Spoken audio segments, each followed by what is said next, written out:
May it please the court, Jason Bell for lead plaintiff appellant. I'd like to reserve 4 minutes for rebuttal. All right. Watch your time, counsel.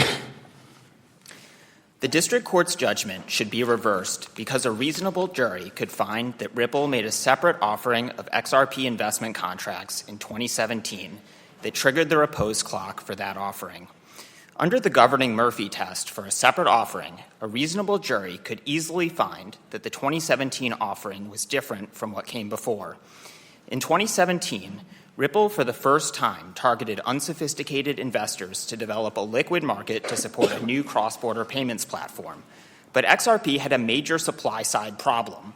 Ripple was free to flood the market with the 80 billion tokens in its treasury. That massive overhang destroyed liquidity, volume, and price. XRP traded for only about half a penny. Then, in 2017, Ripple suddenly transformed the market by changing the number of XRP that could be sold and told investors when it did so that, quote, things have changed. That's Ripple's market report at 4ER771. To solve the overhang, Ripple locked up its treasury into tranches of 1 billion XRP. Each month, one tranche would become available for sale on a regular supply schedule. Counsel, we know the facts. So I wanted to ask you, if we determined that there was a public offer as of 2013, the statute of repose bars the claim. Is that correct? No, that's not correct, Your Honor. Why not? Because the text, context, and purpose of the statute all indicate that a separate offering starts the repose clock. And I'd like to take each of those features of Okay, let me then ask you this. If we determine that the offering in 2017 was not a separate offering, does the statute of repose bar the claim? No, Your Honor, because an offer of a different security would start the repose clock too, and a reasonable jury could find that there was an offering of a different security here. And just to be clear on that, so if person A bought a unit of XRP in, say, 2015, and person B bought a unit of XRP in 2017, after in what you're calling the different offering, and then they meet up in 2018 and compare their holdings. Is there any difference in what they have? That they both have a unit of XRP, and isn't it exactly the same? At that time, it is the same, but I think there are two important distinctions here, Your Honor. First is that the XRP in 2017 or 2018 was fundamentally altered from the XRP before then because Ripple had to change the software in order to alter the properties of XRP to facilitate this restricted supply schedule. You can think of that software like a charter for XRP. It said what types of transactions could be performed with it. And before this restricted supply schedule, you could not lock up XRP and then schedule it to open to become available for sale on a later date. But did that change in software change any of the rights that an investor would have to buying this XRP token? It would, Your Honor. It would change their right to perform certain transactions with the XRP. But that's really, I think... How so? Well, because before 2017, you couldn't create these types of restricted wallets or restricted accounts that then would open up. And that completely changed the economic landscape of XRP. Price increased 30,000%, volume increased 20,000. I understood the escrow argument to be that that the wallets themselves would be released on a monthly basis, and if not used, then taken back up. How would that affect an individual user, person A purchasing XRP? How would that affect their ability to transact or trade the token? In three ways, Your Honor. First, those individuals could also create their own escrowed accounts. So those individuals could also perform different types of transactions with XRP. The second way is that it had a profound economic effect on the XRP market itself. It made it into a saleable asset for retail investors. You can think about it like Amazon authorizing 100 billion treasury shares. And then one day Amazon says, we're going to take 90% of those shares off of the market and instead only authorize 1 billion shares to be made available for sale on a month-to-month basis. That changes how the economic reality of the security works for investors. But why? So I take the point that it might change the economic reality, but why would that make it a new offering or a different security? Because if you think about it, a company that goes and does things in order to change the share price of stock, maybe it makes good decisions, bad decisions, and it changes the price of the share. Would that become a new offering when you sell that security again? It would depend, Your Honor. Murphy is the controlling test, whether it's a different security. I mean, or an offering, either right. one. So I'll take the offering question first, because that's really our principal position here, that it didn't have to be a different security. I mean, it would change the offering because it would depend. It would depend on whether it changed, there was a different plan of financing, a different purpose, a different class of securities. Just minor marketing changes aren't going to be enough. But that's not what happened here. Ripple told investors that this was a sea change, that it was a paradigm shift. That's at ER 772. A reasonable jury could credit Ripple's own representations to the public that this was something completely different, and could discredit Ripple's post hoc litigation position that it was all part of one continuous offering. So Murphy relates to separate offerings and whether one should consolidate in order to provide for an exemption or anything else. Do you have another case to offer that says you have a security marching along and it has a certain value, and if the company does something to it to change that value, it becomes a new security or a new offering? What's your best case for that proposition? So I think the shelf offering context is analogous. So in a shelf offering, a company authorizes or issues a certain number of shares and puts out a registration statement that says this is what our offering is going to consist of, and then proceeds to sell onto the market on a continuous or a delayed basis. Now, under the regulation, section 229.512, you have to file a new amended registration statement if you do one of two things. If you make if there's a fundamental change in information that investors would use to evaluate the value of the security, or if there's a material change in the plan of distribution. What case are you relying upon that you say embodies this analysis that you're giving us? What case can we look to? For the shelf offering analysis, Your Honor? Sure. So these aren't cited in our brief because we don't make the shelf offering analogy in our brief, but I could point you to two different cases. One is if it wasn't made in your brief, it's probably not fair game.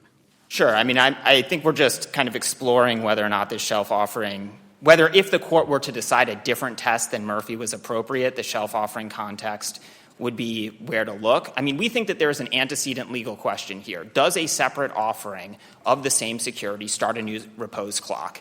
The answer to that is yes, and I'd like to explain why in a second.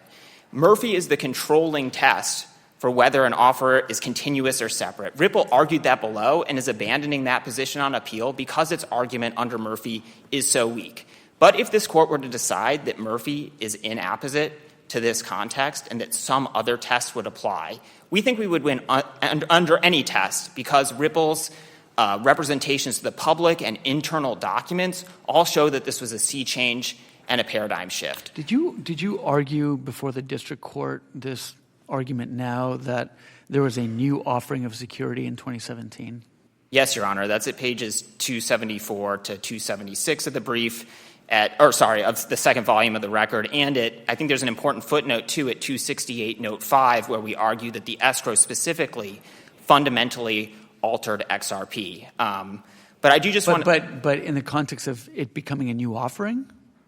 Yes, Your Honor, that it was a separate offering under Murphy. I mean, I think those are really the same thing, whether it was a separate offering under Murphy or a new offering. Because I do want to have you get to the repose point that you wanted to make, but before we get there, it seems that this argument is somewhat inconsistent with what the arguments were being made for class certification. Because if the whole escrow plan was what fundamentally transformed this into a new offering, how does that align with the arguments that this should be related back to the Greenwald or to other things where there are common questions as to whether XRP was a security earlier in 2017? Those seem to be a little bit inconsistent because, as I understand it, the escrow plan didn't get put into effect until December of 2017. So I think there are three things in your question, Your Honor. So first, on whether the class that was ultimately certified is consistent, it is because it's after the escrow announcement. The district court ultimately certified a class from July 3rd, 2017, which is within the only people who would have live claims under the statute of limitations based off of the Greenwald complaint. I guess I'm a little less concerned about when the court certified the date, but more the nature of your client's arguments, which is this thing with a security, and there are common questions whether this was a security as of early 2017 versus this became a new offering or a new security based on the escrow changes in late 2017. Right. So to be clear, our position isn't that it was in late 2017. Our position is that the relevant date is May 16th, 2017, when the escrow announcement was made. I mean, there's no the parties haven't joined issue on what the one specific date would be because all of the potential dates are within 2017. We do think that there is one specific date, and that is May 16th, 2017, when the escrow announcement happened. The class cert period, and just to respond directly to your question, I don't think that there is an inconsistency between saying whether XRP is whether there's a common question as to whether it is a security. I don't think that that's inconsistent with saying that there was a new offering that occurred on May 16th, 2017. I do just want to briefly, to tie up my previous answer, to say that if the court were to decide that Murphy is not the right test, we do win, I think, under any conceivable test for when a new offering would begin, but the right move would be to remand to the district court to apply that test in the first instance. I do want to, though, explain in more detail why the statute starts from a separate offering. The text, the context, and the purpose of the statute all support that conclusion. And that's how the Supreme Court read the text in CalPERS. In CalPERS, the court said that Section 13 bars a claim more than 3 years after the offering upon which the claim was based. And the court separately said that the claim has to be brought within 3 years of the relevant offering.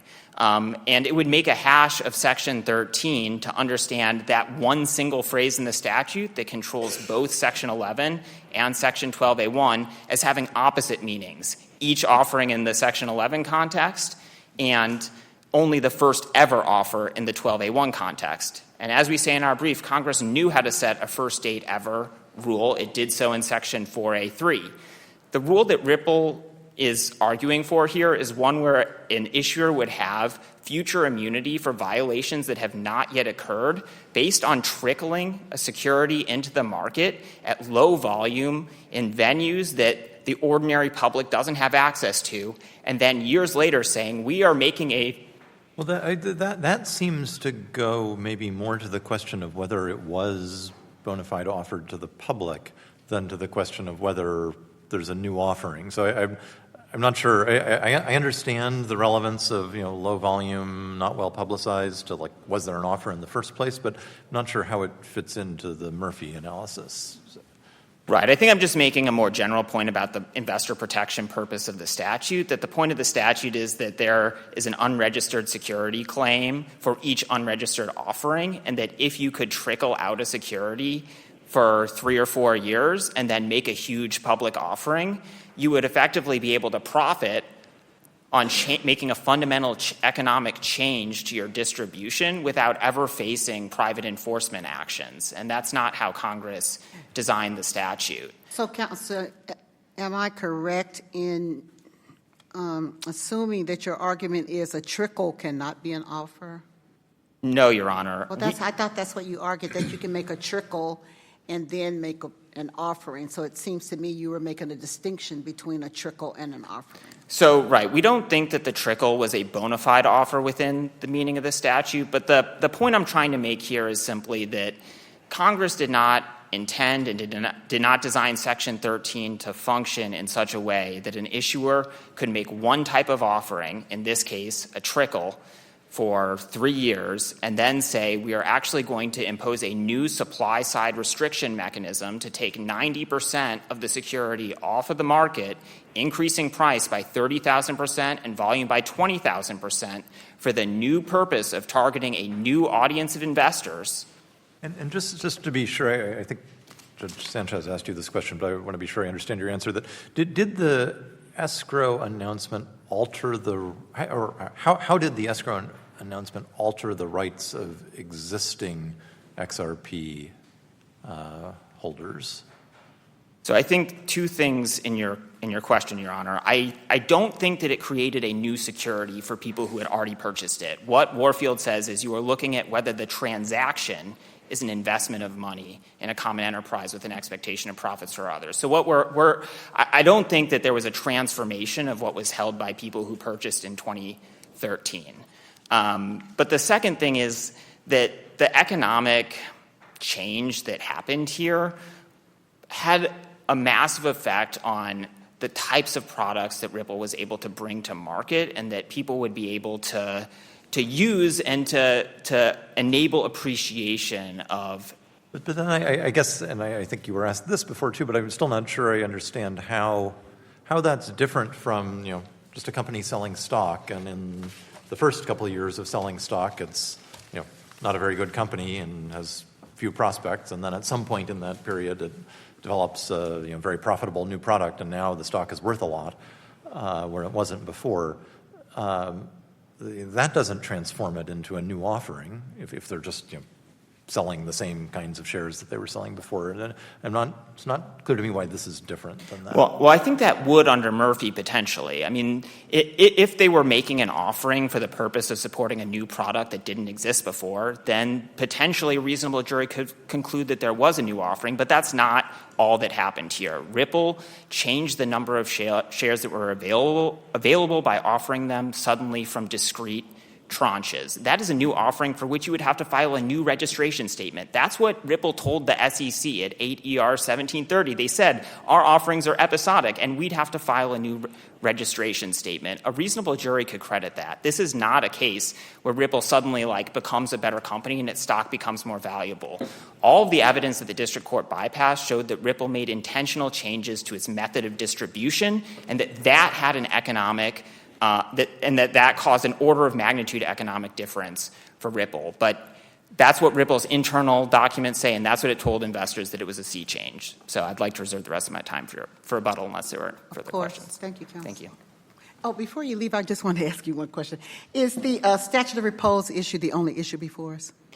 No, Your Honor. What, in your view, what are the other issues that are before us? So Ripple has the alternative argument that they're not a solicitor. Oh, but I mean in terms of the costs and the exclusion of the expert and the class certification. Would you agree those are not before us? No, we don't agree, Your Honor.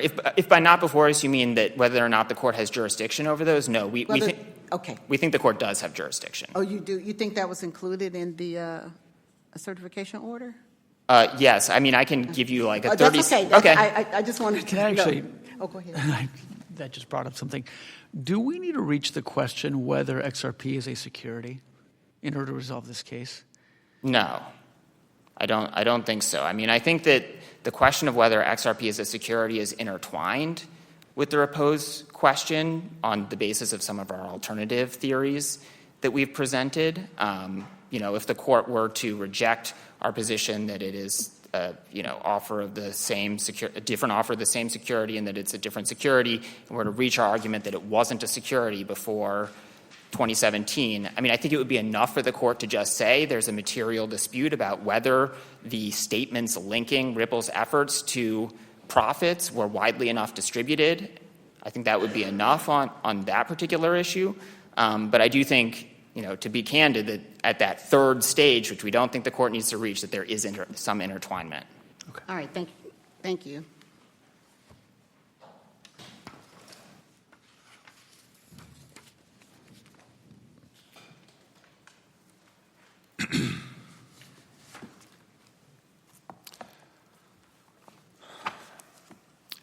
Good morning, Your Honors. Good morning. I'm sorry, Your Honor?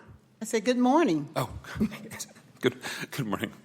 Gregory Rappaway for Ripple Labs, and may it please the Court. XRP was bona fide offered to the public within the meaning of Section 13 no later than June 2015. Therefore, the repose period ended no later than June 2018, and the class's claims against Ripple are time-barred. There are essentially two theories, three if you count bona fide public offering, but I think two principal theories on which Mr. Sostak challenges that ruling.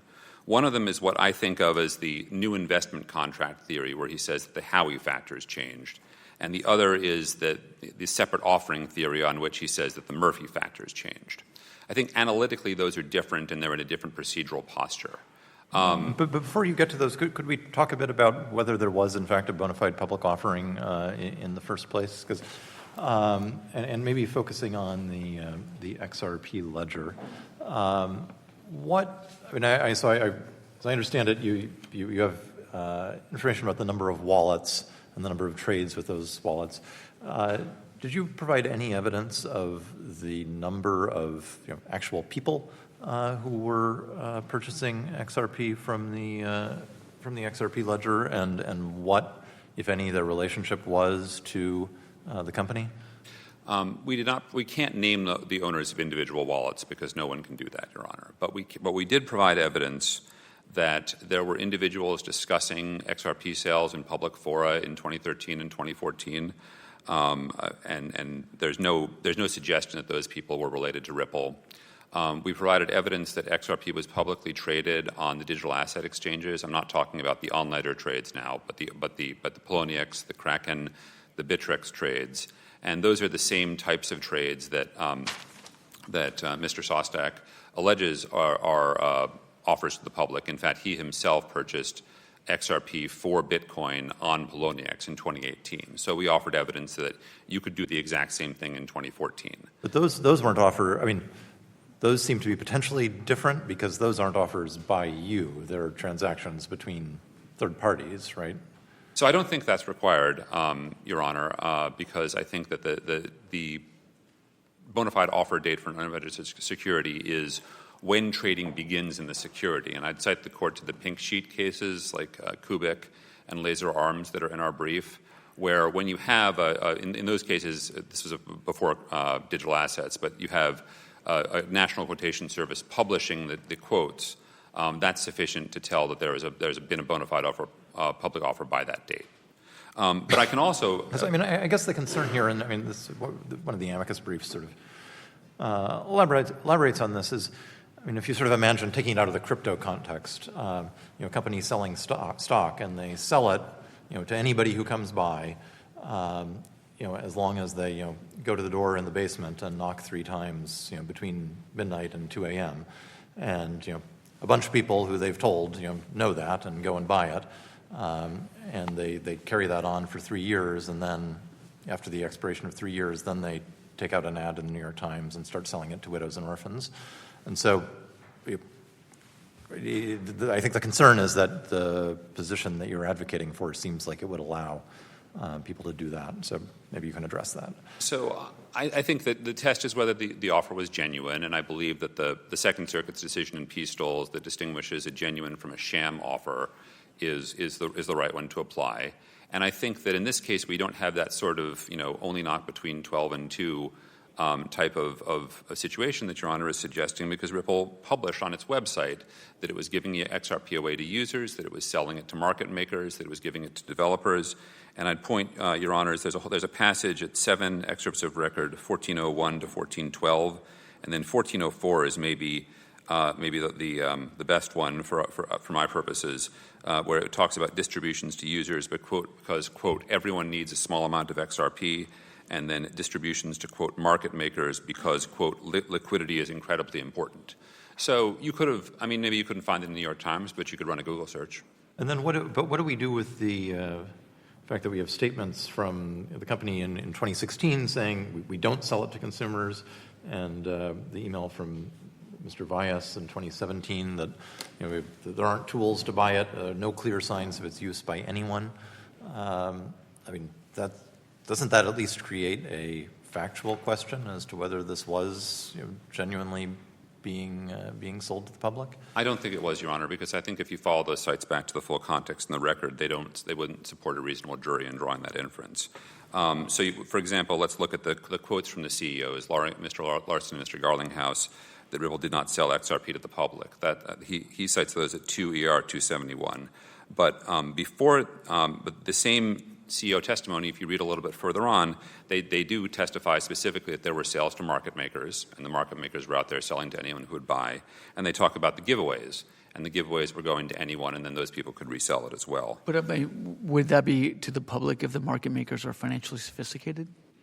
So Mr. Sostek's position is that the market makers were Ripple's execution agents and that they were selling on to the public. And so when we challenged whether he ever bought XRP directly from Ripple, he pointed to sales by the market makers and said they're selling on behalf of Ripple. They're Ripple's agents, therefore I bought from Ripple. Now, whether we would agree at the merits stage whether they're agents or not, that's maybe a separate question. But for purposes of summary judgment, the district court was entitled to look to Mr. Sostek's version of the case and to those representations that he's made that the sales by the market makers were sales by Ripple for statutory purposes. I mean, to me, the clearest example of what might be a bona fide offer is the sale on the XRP ledger itself, because at least that seems to be something where there's something more offer-like as opposed to just things showing up by other parties on digital exchanges. Yes, Your Honor, absolutely. And in connection with that, I'd also like to point you to the evidence in the record about the Ripple client and then the Ripple Trade apps that allowed, quote, anybody who is interested to, quote, access the XRP ledger and, ellipsis, have a wallet. So that's 5 excerpts of records, 855 to 857. And then there's some further discussion in the depositions in 7 excerpts of record, 1329, 1336, and then starting at 1478. So Ripple made an app to go out there and allow people who wanted to could use that app to buy it. The argument on the other side is not that and I should also point to Mr. Sostek's own admission in discovery that, quote, some members of the public could purchase XRP on cryptocurrency exchanges before July 3rd, 2015. Supplemental excerpts 258, excuse me. So, and I also would challenge, if I may, the premise that it has to be a sale by Ripple directly.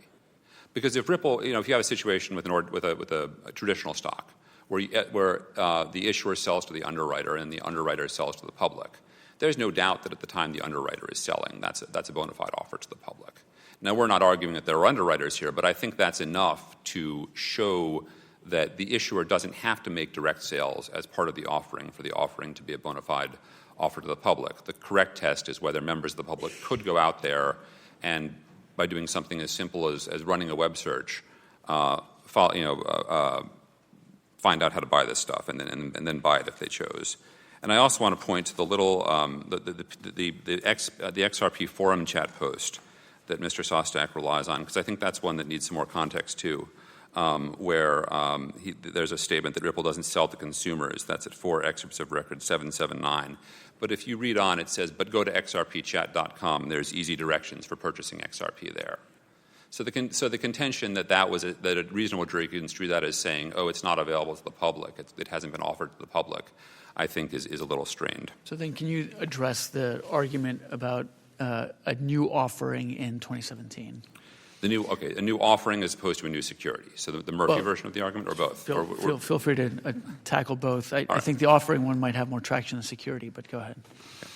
I'll start with the separate offering theory. So first, on the statute, Section 13 is inconsistent with the argument that later offerings restart the repose period. The statutory language starts the period when the security was bona fide offered to the public, and it doesn't say anything to suggest that a later offering would restart that date. And the Murphy case, which has been relied upon, addresses integration of offerings for registration purposes. It says nothing about repose. And I think the Fourth Circuit's analysis in the Cavanis case that we've cited in our brief, saying that that really, I'll paraphrase, but you can find the full quote in our brief, that the Murphy factors have nothing to do with the statute of limitations, is persuasive, and this Court should follow it. But even if you then the argument's been made that this is inconsistent with our position in the district court. I don't agree with that. At the summary judgment stage, we argued that on the facts, the Murphy factors did not support a separate offering, and I still agree with that, and I'll get to that in a moment. But at the motion to dismiss stage, when this issue first came up, we argued even if the court accepts that defendants made ongoing multiple offerings, the statute of repose would still bar plaintiffs' claims because the statute of repose begins to run on the first such offering. That's supplemental excerpts of record 859. That's the exact claim that Mr. Sostek has alleged that we never made or that we somehow abandoned or that we gave up, and it's right there in the record that we made it. So can you address the argument that because of Ripple's escrowing and changing the value of XRP in a really fundamental way, that the sales amounted to a new offering? So first, I want to point out that Not about whether repose would apply or not, but just is that even a new offering? right.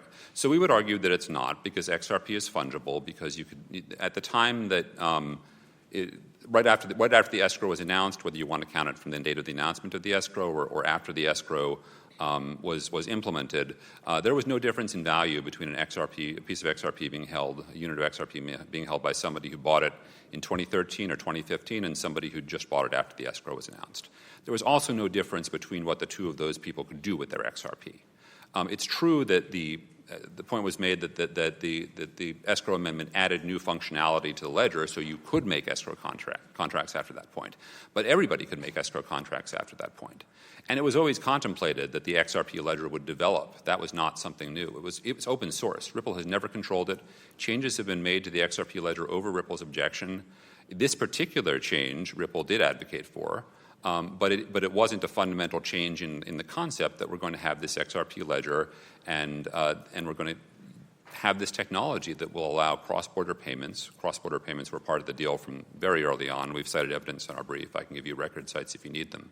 But what about the argument that Ripple would have to create a new registration statement that incorporated this new information about the escrowing and other important things? I mean, that would be that's the argument that we would have to do that, and it's even suggested that we said to the SEC that we would.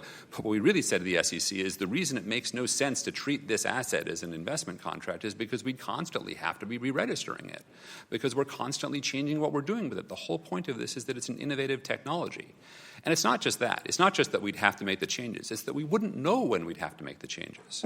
Because Mr. Sostak's position to this Court is you need a jury to tell you.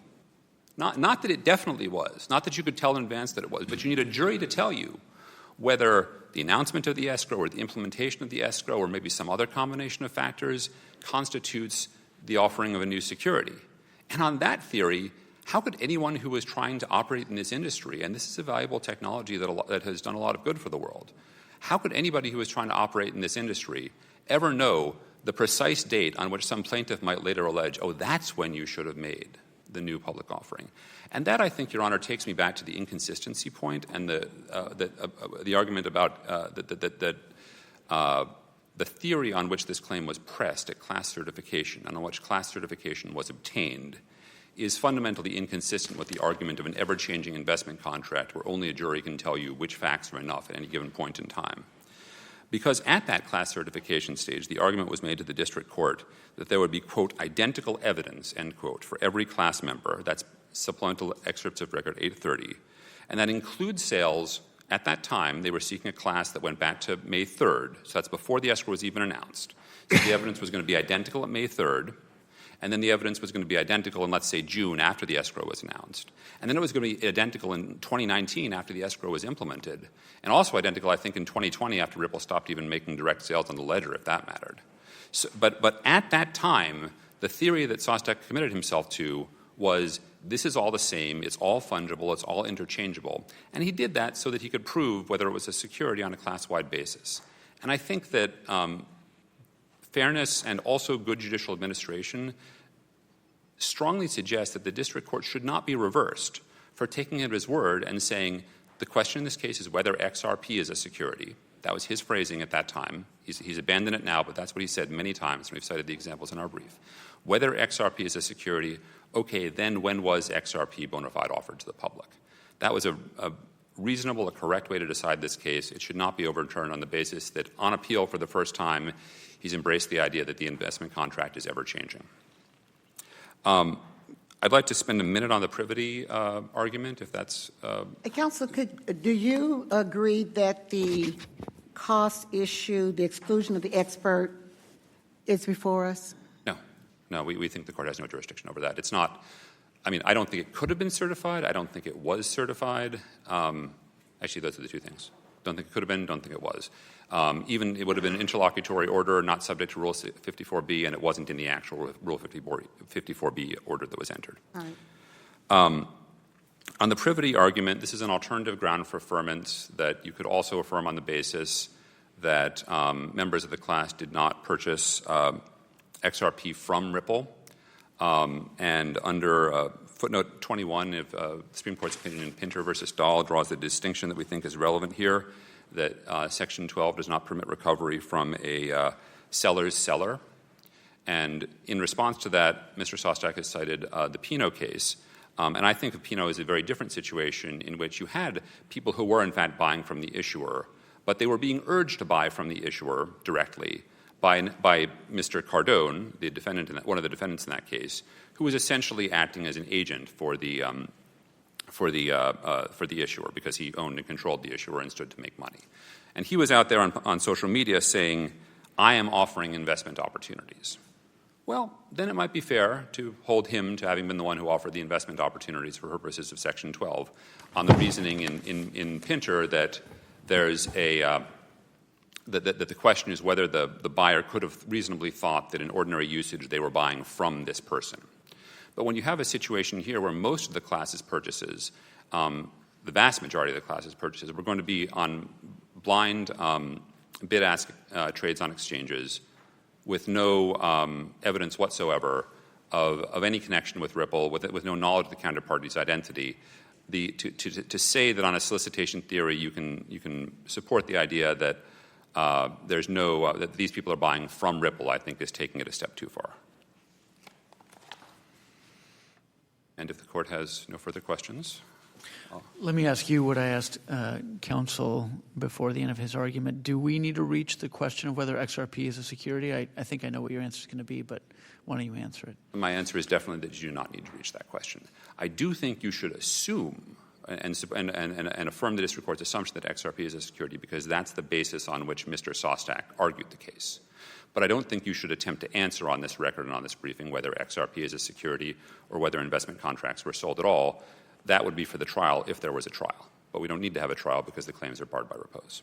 All right. Thank you, counsel. Let's have 2 minutes for rebuttal.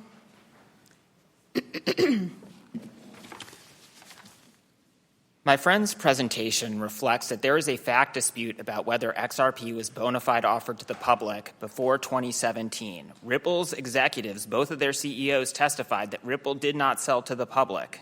Ripple's corporate representative testified that the public had recognized that the public could not have known that Ripple was selling programmatically before it disclosed that to the public. Mr. Vias testified that the ledger was so complicated that he could not figure out how to transact on it. The only evidence that my friend offers in rebuttal is really that you could make wallets on the ledger. But the fact that you could make an account to trade doesn't mean that it was possible for an ordinary investor to transact in XRP before Ripple started its push to target retail investors in 2017. Ripple's VP of Marketing said in August of 2016 that there was no easy, convenient way to buy XRP today. A reasonable jury could credit all of those internal and external statements. I do want to emphasize that fungibility does not matter for purposes of determining whether there is a new offering. What you have to register an offering of a security if you are making a new distribution, even if it's the same security. And in 2017, Ripple made a new distribution of XRP through these separately locked up escrow tranches. So it's irrelevant to the Murphy analysis, I think, whether or not one person who bought in 2015 by 2017 had the same XRP as other people. What matters is whether the economics of this mode of distribution was the same. And there was a difference. Ripple solved the overhang problem. It took 90% of the shares off of the market, packaged them into discrete tranches, and then started selling to the public, which increased price by 30,000%. It would have needed to file a new registration statement for that. That's a new offering. The repose clock for Sostak's claim starts then. Thank you. Thank you. Thank you to both counsel for your helpful arguments. The case just argued is submitted for decision by the court, and we are adjourned.